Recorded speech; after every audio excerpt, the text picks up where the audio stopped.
Sabihin ko na pinag sa TikTok ang kaibigan mo. Ano nga, i-add yung nga ito. Ano ba, biro ko ba?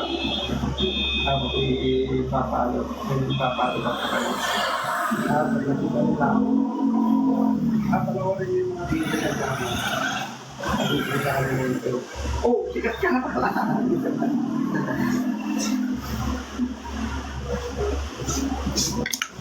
Tay, nang gugupit pala kayo ng buhok. Oo, hindi lang buhok sa taas, pati buhok sa baba. Babayero nga ako, ay, barbero nga ako eh.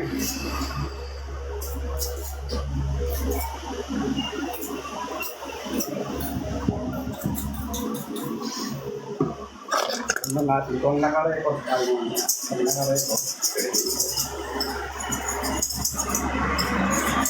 Oh, sa mga taga-ano na, driving road. Nandito lang yung taga-private.